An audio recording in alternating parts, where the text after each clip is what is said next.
work with have asked me one common question. Julian, how do I control my nerves when speaking? I usually pause and give them a little grin. This throws them off for a few seconds because they don't realize that I'm asked this question over and over and over again. I always follow up with the question, well, do you think your nervousness will ever really go away?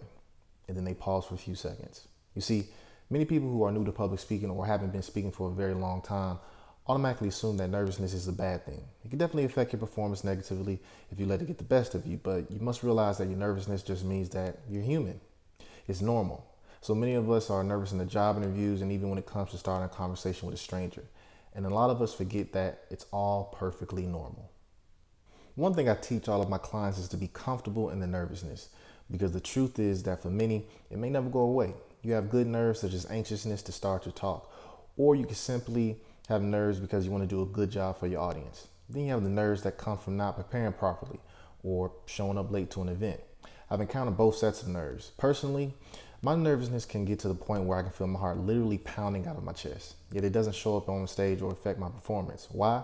Because I'm comfortable in knowing that I prepared and this is part of my process.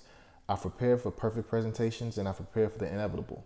I know how to talk to people. I know how to keep a smile on my face. But most of all, I know that I'm nervous because as a human, I'm doing what many people are scared to do. So although my heart is beating fast, I embrace the moment. You should too. One of the first things the audience will notice about you is if you're nervous or not. It doesn't have to always be obvious through you messing up your words. It could be something as simple as nervous habits with your hands or pacing back and forth on the stage too fast. Those things will be obvious from the audience point of view, but it may not be obvious from your point of view. Even so, many will give you the benefit of the doubt because you're doing something courageous. It takes a lot to speak in front of people, strangers at that. One of the first things you must realize is that if the roles were reversed, practically everybody would feel the same way that you feel. You aren't alone in how you feel. You already have something in common with your audience before you say your first word. You are now starting to become in control of your nervousness.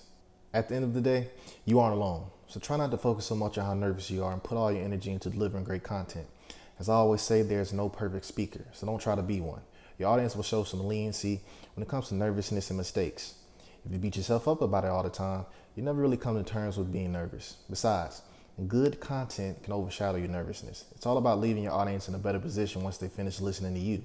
Remember, most of the speakers that you think are very good have some type of nervousness. They simply know how to control it and not let it get the best of them in the moment. If you work hard and constantly improve, you can too. If you found this tip useful, please like it and share it. Comment on it as well and let me know what you think. Until next Monday, my name is Julian Leonard and this tip was brought to you by the J. Leonard Group.